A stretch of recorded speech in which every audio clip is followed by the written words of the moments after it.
वैताग आलाय. 6 महिन्यापूर्वी ऑफर आणि डिस्काउंटच्या नादापायी फर्निचर घेतलं, पण आज असं वाटतंय की हेच फर्निचर मला पुन्हा खर्च करणार आहे. नवीन फर्निचर घ्यावं लागेल, कारण घेतलेलं फर्निचर हे एकदम लो क्वालिटीचं निघालं आणि माझी जणू फसवणूक झाली हे समोर आलं. नमस्कार मित्रांनो, आपल्यावर ही वेळ येऊ नये म्हणून फर्निचर खरेदी करत असताना कोणत्या 4 गोष्टींची काळजी घ्यावी हे आपण जाणून घेऊया. पहिले या गोष्टीची खात्री करून घ्या की आपल्याला जे फर्निचर देत आहेत त्यांचं स्वतःचं मॅन्युफॅक्चरिंग युनिट आहे की नाही आहे. ज्याचं मॅन्युफॅक्चरिंग युनिट असेल तर त्याला त्यामधलं पूर्ण नॉलेज असतं. साधं सरळ गणित आहे, स्वस्त म्हणजे हलकं. तर त्यामुळे तुम्ही विचार करा, जे तुम्हाला डिस्काउंटमध्ये भेटतंय ते खरंच दर्जेदार फर्निचर असू शकतं का?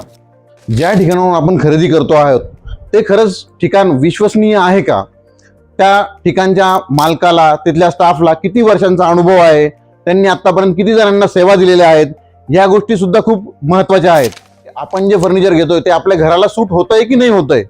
आपल्या हॉल मोठा असेल आणि सोफा छोटा असेल तर ते विचित्र दिसणार, आणि जर का हॉल छोटा असेल आणि सोफा मोठा असेल तर आपल्याच घरात आपल्यालाच चालायला जागा उरणार नाही. तर असं विचित्र कॉम्बिनेशन झालं नाही पाहिजे. डिस्काउंटच्या मोहाला बळी न पडता आपल्या घराला सुंदर बनवा.